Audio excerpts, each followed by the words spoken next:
جو سرمچار یا جو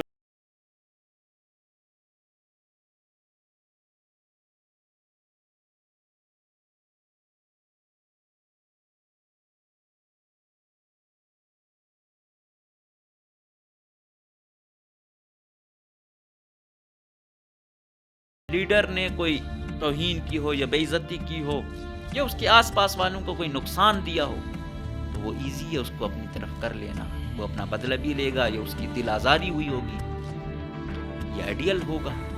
وہ کہتے ہیں کہ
کہ بھائی آپ کو ریاست اتنا فیسیلیٹیٹ کر رہی ہے. پھر اس کے ساتھ کہتے ہیں کہ اگر کسی ممبر کو سیکیورٹی فورسز کی جانب سے دباؤ کا سامنا ہے تو سرگرمیوں کو کم کر دیتے ہیں جب تک دباؤ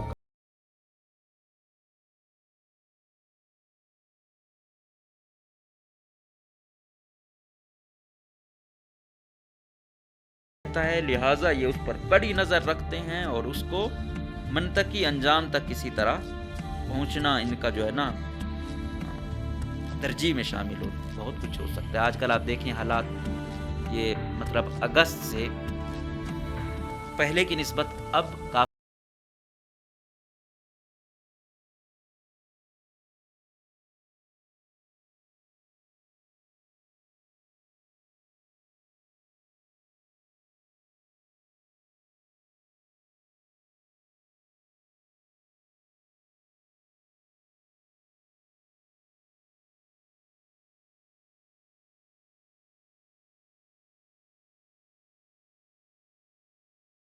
یہ جو جرائم پیشہ لوگ ہیں نا یہ ہمیشہ ان کے نیکسیز ہوتے ہیں ادارے والوں کے ساتھ. تو کہتے ہیں کہ ان سے یہ کہتے ہیں کہ بالکل تعلق توڑ دو کیونکہ یہ ان کے مخبر ہیں.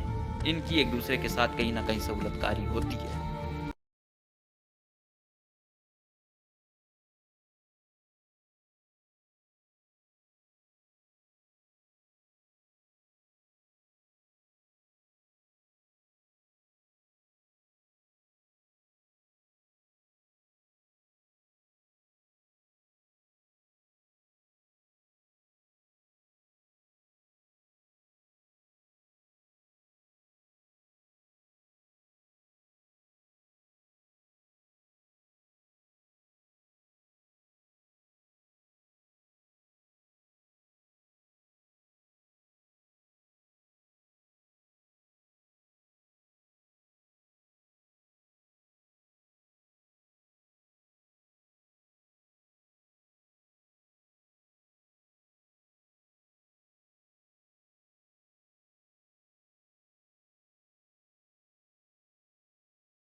بسم اللہ الرحمن الرحیم. السلام علیکم. مجھے کہتے ہیں مقبول احمد.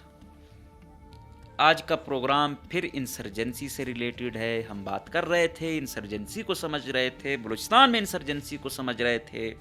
ہم نے آپ کو بتایا کہ کوئی شخص انسرجنٹ بنتا کیسے ہے, باغی بنتا کیسے ہے, سرمچار بنتا کیسے ہے, پھر وہ بھرتی کیسے ہوتا ہے. تو سیریز وائز ہم چل رہے ہیں. آج ہم آتے ہیں کہ مخبر کیا ہوتا ہے.